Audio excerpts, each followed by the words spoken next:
Hello everyone, and welcome back to Nefarious TV. Today we have another 6 lesser known creepy videos, and I'm happy to say there will be many more to follow as we are getting this series back on track with a bi-weekly schedule. So make sure to send your submissions in over at r/Nefarious TV over on Reddit for a chance to have your submission featured. So with that out of the way, sit back, get your Fox comments ready, and let's dive in.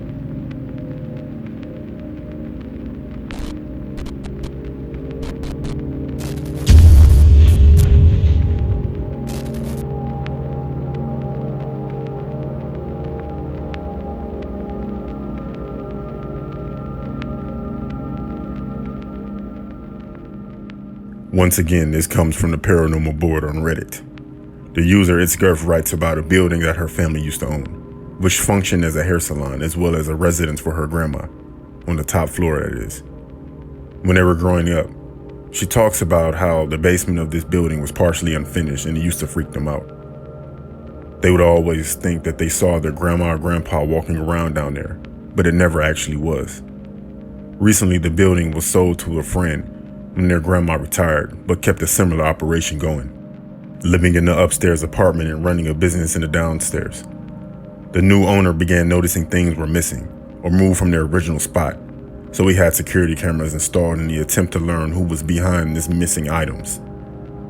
But the footage he captured was not what he was expecting.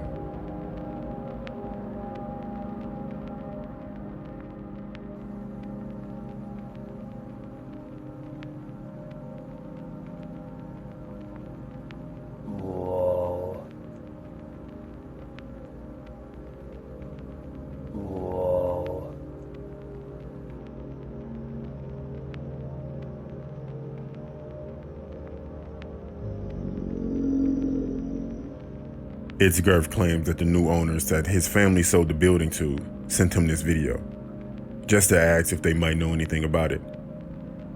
This made them believe that the video was genuine, since the new owners had nothing to gain from sending this video, other than to find out the building's potential history. I don't normally like mist or orb videos because they are generally very easy to fake, or easily explained. It's usually a bug on a lens or a light on the wall. I'm not sure what to think about the authenticity of this because the story itself seems fairly convenient for hiding a motive. It's entirely possible that this is exactly what happened, and I think the story is believable, but I'm not sure what to make of the footage itself. What do you guys think?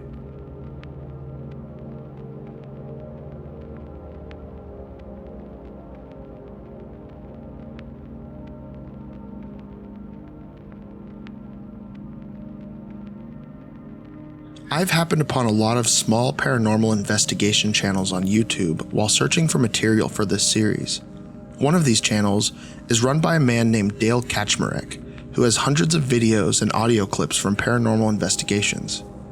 I chose to use a clip from Dale's channel because it reminded me of a similar experience I had years ago while I was filming.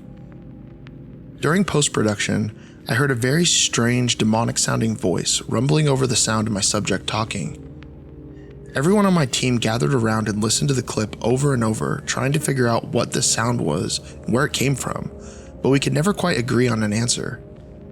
I am almost certain that it was somebody dragging a chair across the floor or clearing their throat in the background of the take, but whatever it was, definitely creeped us all out.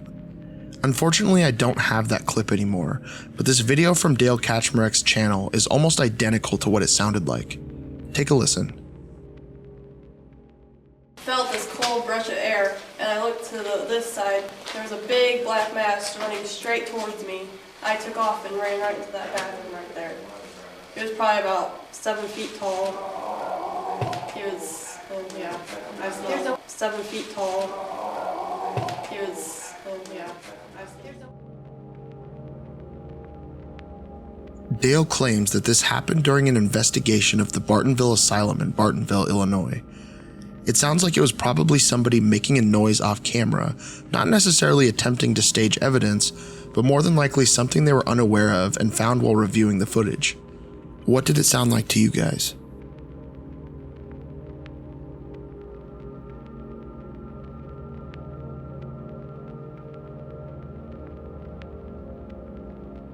The next video is brought to you by either some folks playing Minecraft in creative mode or someone that turned no clip on in real life. Take a look. God, what is that?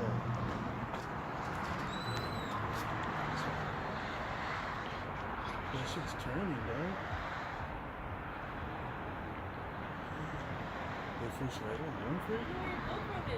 Is that Jesus Christ? Please. Please, oh Father God. Mom, es un hombre. Es un hombre. A what? Are you sure? Yes, Mom. Floating weird, bro. But it went behind the... It went behind the tree and I can't see it no more. Oh no, it's right there. Hello? I'm gonna come home right now, buddy. Vanessa, do you mind moving your car so I can go home? Bring my car keys. Yeah, that's what I was gonna say. Looks like it's coming. This appears to be some kind of humanoid or strange creature floating through the air in Burbank, California. I came across this video on Reddit, which was posted by Pablo Morales. He claims to have seen the object floating around his neighborhood in the middle of the night and quickly began filming the object. He also claims that the video doesn't do justice just to how eerie this thing looked in real life. Personally, I believe this to be a cluster of balloons that may have come from a party or potentially a little kid that accidentally let it go. The only thing about that theory that doesn't pan out is that this video was taken in the middle of the night. It's totally possible that someone was carrying balloons around or that they were tied to something in the middle of the night. But that doesn't really seem like a middle of the night activity. Regardless, this is one of those moments that would really make your skin crawl, even if you knew for sure that it was balloons.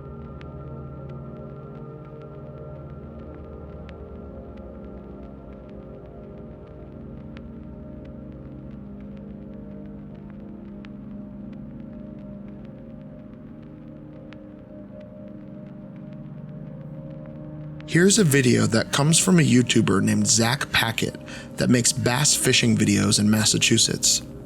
God, say that 3 times fast. Almost exactly 1 year ago from the making of this episode, Zach posted a video him and his buddy Greg took near his home in East Hampton, Massachusetts. The video features some strange lights in the sky that appear to have gathered in a very strange way.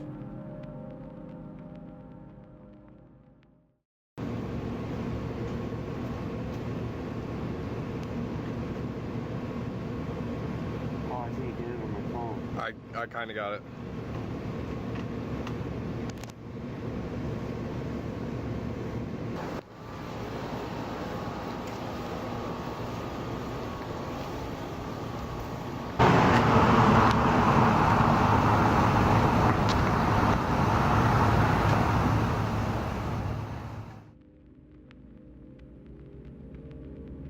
This doesn't appear to be the first sighting of these lights, and I've actually found another video posted from a channel named C. Hulbert that was filmed in Charlotte, North Carolina. These lights remind me a lot of the Phoenix, Arizona lights that have been witnessed and filmed many times over the years, mainly in the way that they appear as a cluster. The interesting thing about Zach and C. Hulbert's video is that the size and pattern of the object appear to be almost exactly the same between the two videos. It's completely possible that the original uploaders were in on this together. However, looking at the upload dates between the two videos shows us that they were uploaded months apart. These were also shot in entirely different areas, and C. Hulbert's video has significantly more views than Zach's. So with all of that being said, what do you guys think is going on in these videos, and do you think it holds any legitimacy?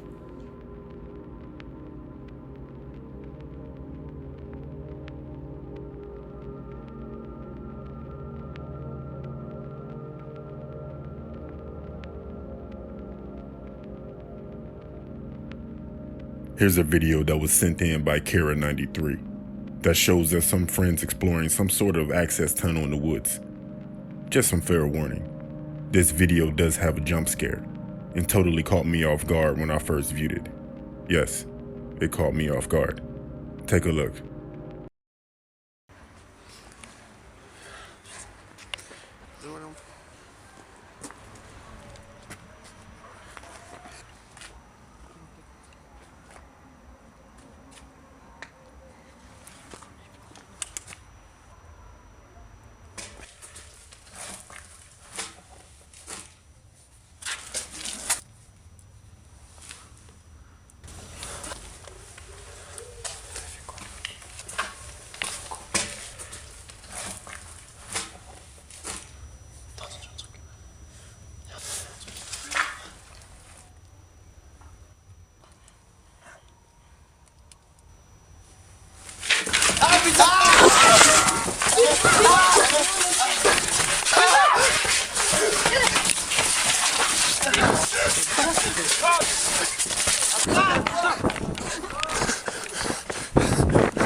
As these friends are approaching a blind spot in a tunnel, we can hear a faint noise which suddenly turns to a humanoid creature that charges after them and causes them to bolt.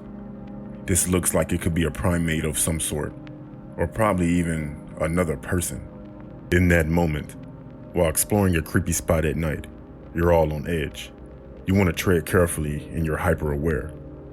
That is, until a small hairy banshee comes flying out at you.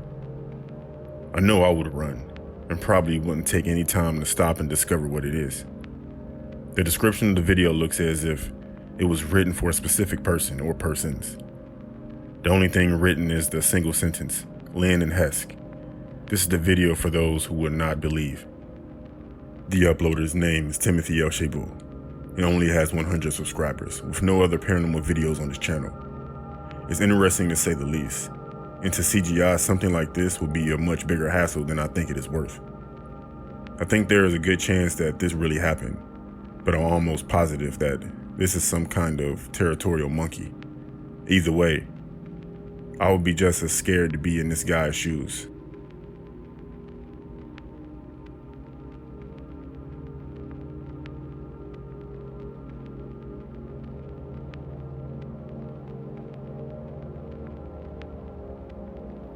This is a video that has baffled me since I first saw it a few months ago.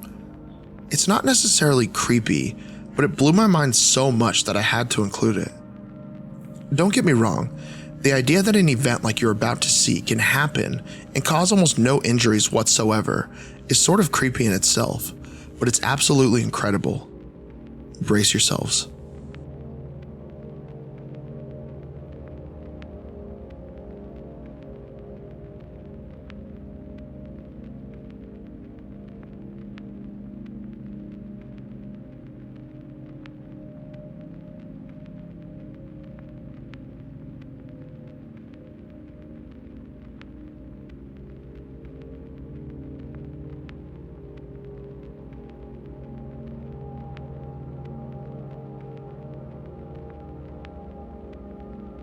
I just want to say this now. The grandma and her grandson are both still alive and totally okay. I've watched this clip about 100 times and can't seem to figure out how this didn't crush the boy's head. You can see the wheel go directly over his head and almost drag across the concrete. For him to then just pop back up and walk over to his grandma is incredible. Every time I see this video, I'm completely blown away. I'm sure there's a decent explanation as to why his head wasn't completely crushed, but you can't tell me that this kid should have been able to walk away from this unharmed.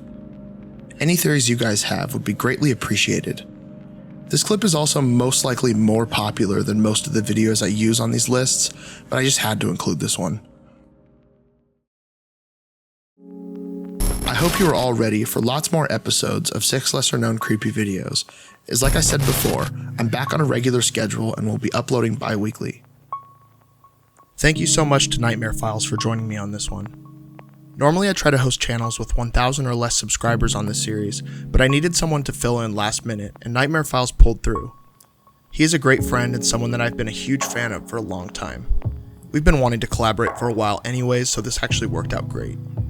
You guys will absolutely love what he does, so please go and check him out.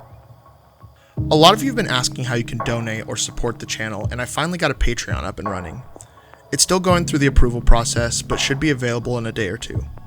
Any support over there is appreciated more than I can express, but you absolutely do not need to donate. Just sharing this video or Nefarious TV in general is also a huge help. I also wanted to give a huge shout out to my friend Mount Shrine, who's the genius that created the ambient track behind this video and the awesome new outro you'll hear in just a minute. He's also the artist that did the music for Kepler E, so be sure to check him out and turn on his absolutely beautiful music whenever you get a chance. Having these custom ambient tracks are so important for my channel because then I don't have to worry about UMG claiming my videos. Hi UMG, please don't claim this. I'm sorry I said your name. Come at me, bro. I'll link Mount Shrine in the description. Make sure to give him a like and a follow. You can also follow me on Twitter or Instagram or through binoculars from my backyard. Thank you guys for watching, and we'll see you in just a couple days as I'll be uploading the next episode of Nef Files. I love you guys. Good night.